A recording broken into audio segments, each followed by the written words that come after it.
Come on!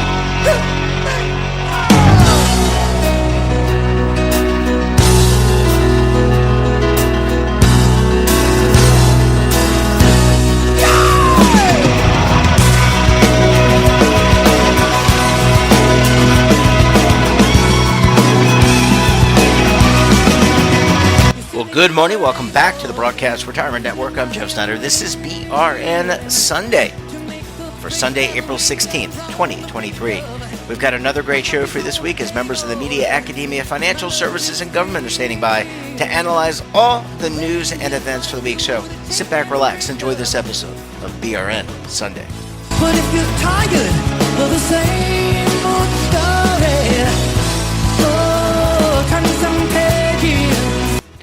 We're going to kick things off with a look at what's happening on Capitol Hill in terms of legislation, regulation, litigation, arbitration. Joining us on the line, they're the Illegal Eagles. They're also David Levine, Kevin Walsh. Both are principals with Groom Law Group. That's an employee benefits law firm based in Washington, D.C. Gentlemen, thanks for spending some time with us this morning. Gentlemen. Jeff, thanks for having us on. It's always good to appear on your program. We've had an exciting week in the benefits world where, folks have become increasingly focused on issues like privacy, on data security, on asset security.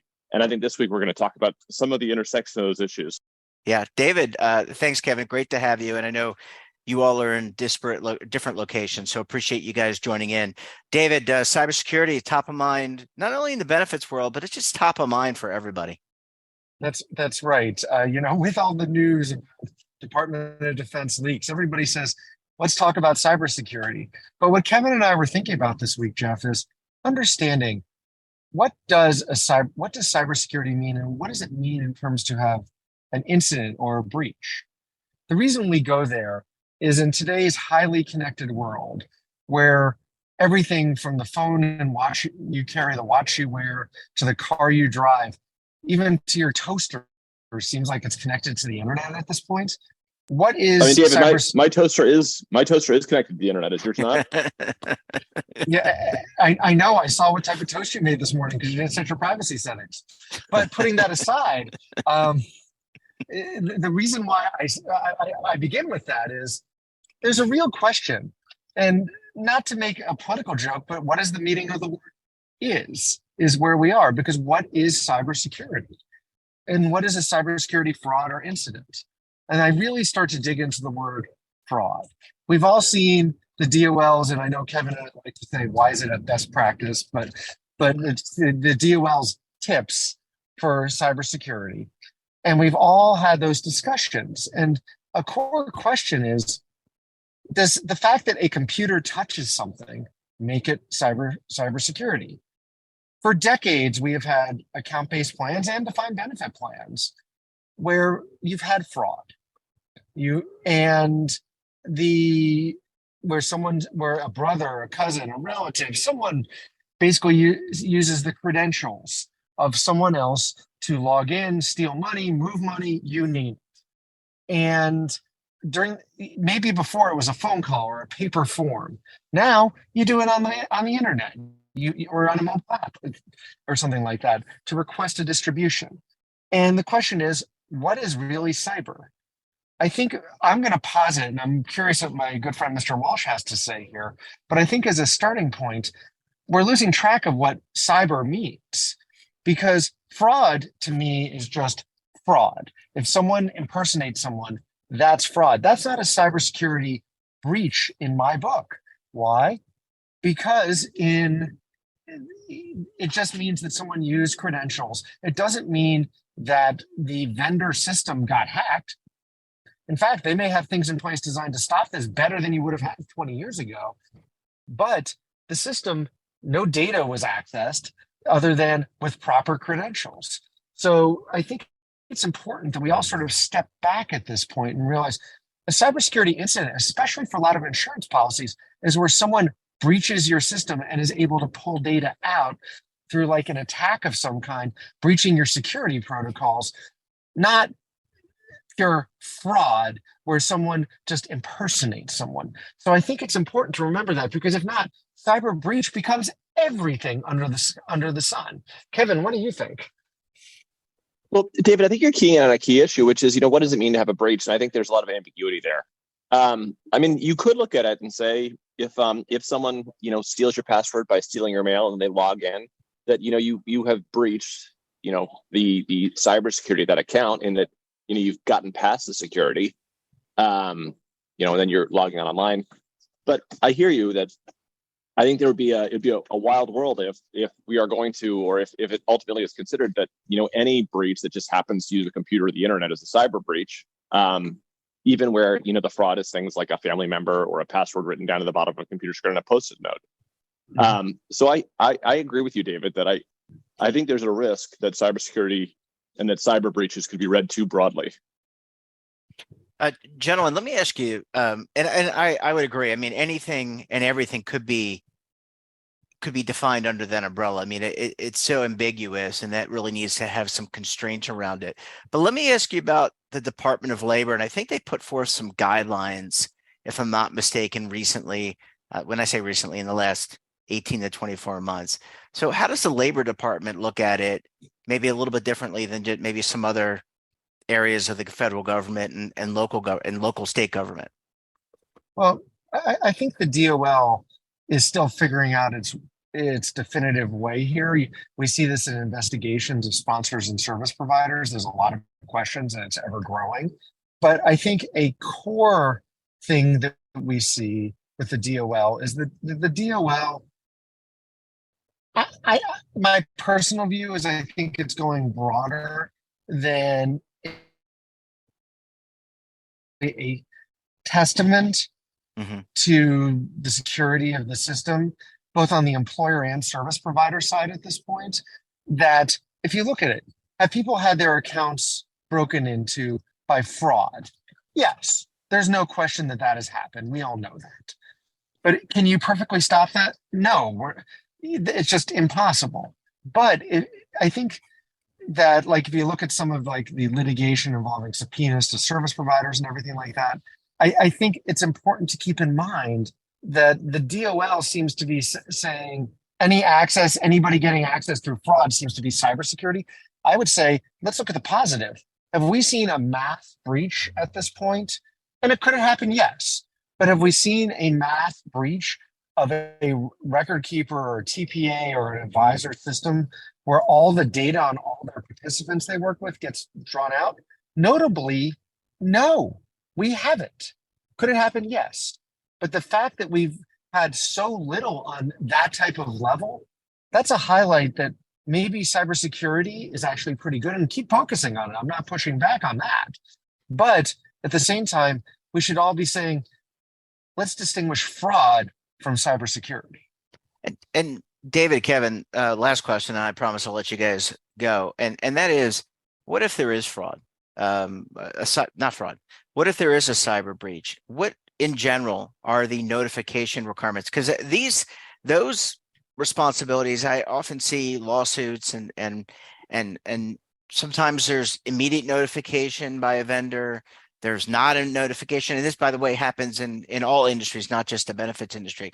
But is there just like we have, sending out participant communications within 30 days of a fund change, or auto enrollment notifications within a certain period of time, does the same hold true for a data breach or a cybersecurity incursion? It's very interesting you say that. Go ahead, Kevin. You go first. Yeah. So I think some of it depends on the nature of the cybersecurity breach, because there are some breaches where if they're disclosed immediately, it can jeopardize the ability to stop the breach. But when we look at the laws that regulate these data breaches, each of the 50 states and the District of Columbia has its own unique data breach notification law, and so you've got to look at that in more detail. Okay, and David, you want to pick up on the conversation? I think you were going to make another point too. Yeah, and I apologize for jumping in like that. I think a key point on top of Kevin's, which is exactly right, is that some of it's contractual, especially in larger plans. There may be more negotiation with a vendor. In smaller to mid-market plans, a lot of vendors have their own style language at this point. And I think that some of it is what's negotiated. Some of it is what's the governing law that's if it's not ERISA. And I actually think this is not really the DOL's domain on notification per se automatically. I think the parties can sort it out, but I think there's a lot to be discussed and debated on this front, and it's something that'll get figured out over time. But for right now, I think people are trying to be transparent. I don't think people are trying to hide the ball. I think everybody is aware of the importance of disclosure.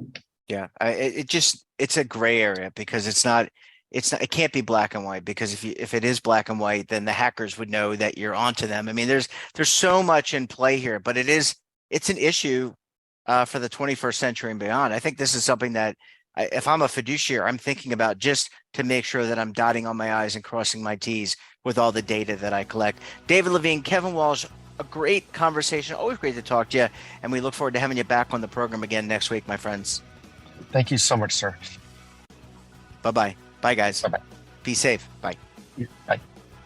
But if you're tired of the same Imagine a new television network that will make you richer, healthier, and in control of your financial future.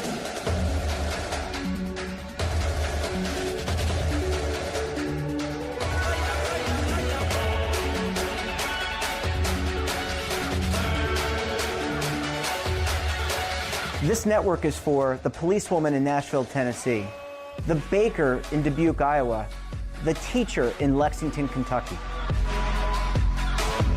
We want to make the idea of savings and retirement culturally relevant.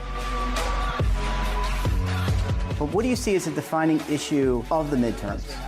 Especially for the smaller businesses. I mean, they are the lifeblood of the American economy.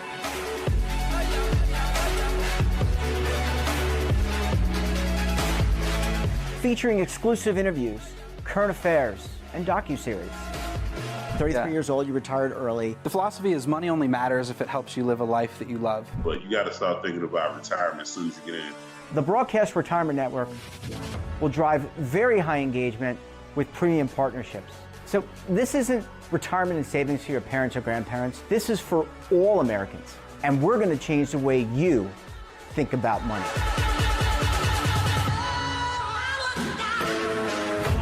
Welcome to the next frontier of retirement and savings.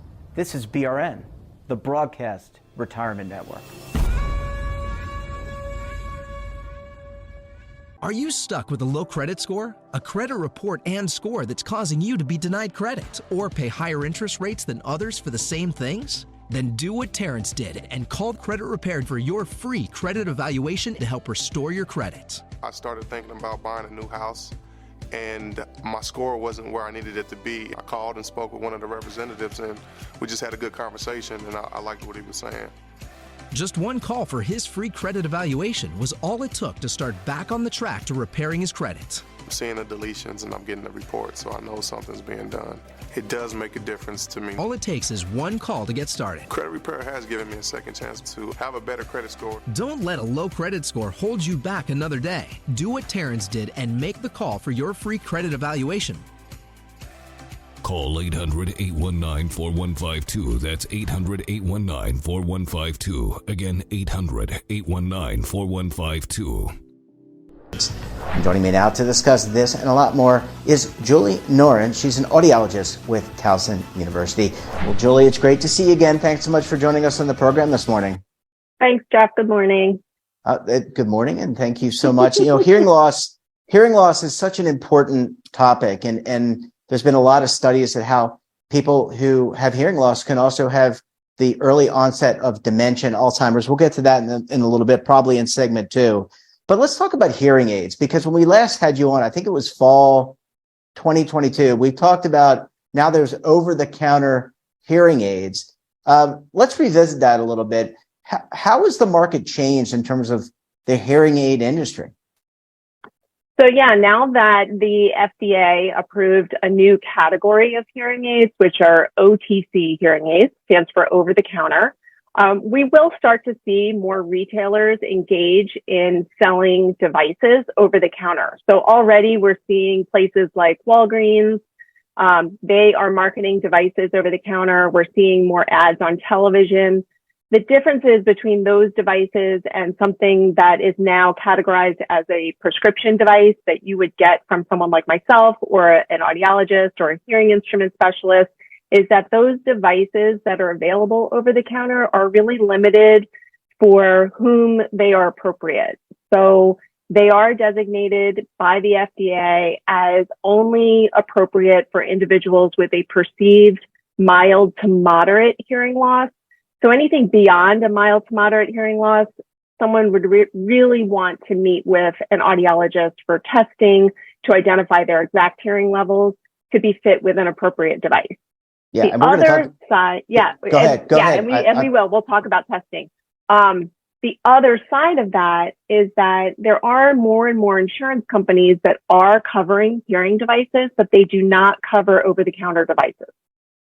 Okay. And I apologize for interrupting you. I want to ask you about some of the key differences. And I know when we last spoke, these prescription hearing aids, they're the latest technology, and they can be dialed in. I don't know if that's the right word or not. They can be fitted for the particular individual, so that if you don't have hearing in some bandwidth or frequency, I guess is the right word, you can get it tailored to that frequency. Yeah, that's a great way to put it. Much like we would go to an eye doctor and have an eye exam, and that eye doctor would identify our exact vision prescription, we do something very similar with our hearing. When we do testing, we identify exactly which frequencies or pitches someone is having difficulty hearing. And then when we program their hearing instruments, we are doing exactly that. We are plugging in what frequencies they need that boost. And then when they're wearing those devices, that's where they're getting the amplification the most, where they need it for their prescription. Julie, with this over-the-counter declaration by the FDA or approval by the FDA, is there concern that people may not pursue what is the ideal or the correct approach to getting fitted for a hearing aid? I mean, it's a lot easier candidly, it might be a lot easier, maybe it's not, to go in and just go to Walgreens or go to a CVS and say, hey, I want that and I'm going to go with it. But you could actually prolong your treatment of hearing loss. Yeah, absolutely. So there are a couple of things to talk about in that. One is, on average, it takes the average person about 7 to 10 years to take action, meaning seek treatment, get hearing aids, after they've been identified as having a hearing loss. So 7 to 10 years is a really long time. So if someone is going the route of over the counter and they are trying that first, they may actually have a more significant hearing loss than just a moderate loss, in which case something that they get over the counter is not going to provide enough of what they need. And they may walk away feeling like hearing aids don't work for me, which could prolong that motivation to then seek appropriate treatment. So we typically see about 7 to 10 years. That could push that person closer to the 10-year mark or maybe longer if they've tried those over-the-counter devices and they feel like, well, those are hearing aids. They didn't work for me. Why should I bother? Julie, I mean, the technological advancements, so let's talk a little bit about that, because I have a relative who uses a Bluetooth. It connects to his phone, so he's able to actually hear from the hearing aid through Bluetooth and hears his phone calls. Will these over-the-counter devices, could they do that? Yes. So, yes, many devices that are both prescription and over-the-counter have Bluetooth connectivity. So we are able to now connect our devices to our hearing devices to other devices that we might use, such as a cell phone or an iPad or an Android tablet. The over-the-counter devices, most of them have it.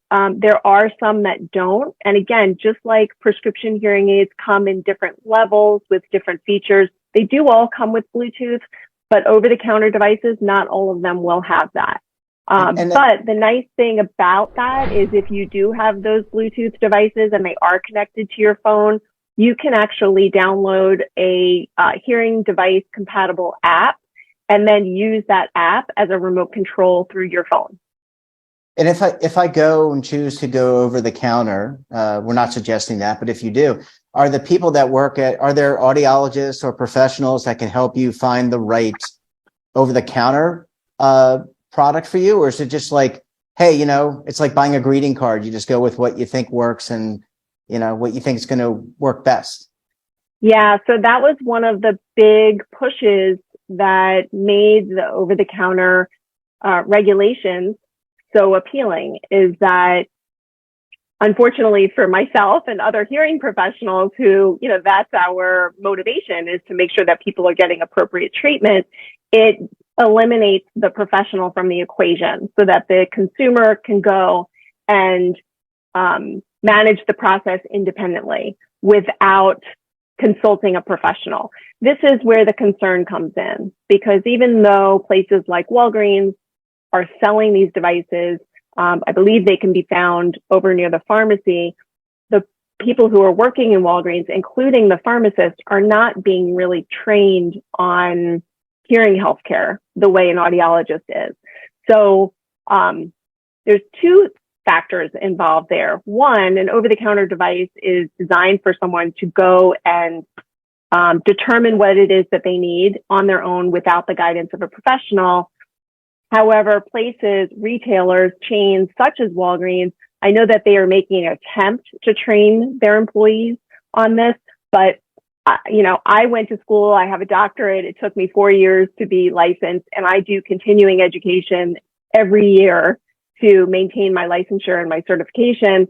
There's a lot of education and knowledge that goes into what I do in practice every day. I can't imagine that someone working behind the counter at a Walgreens, whether it's a cash register or a pharmacist, is going to have the time or the inclination or the desire or the wherewithal to be able to guide their customers appropriately.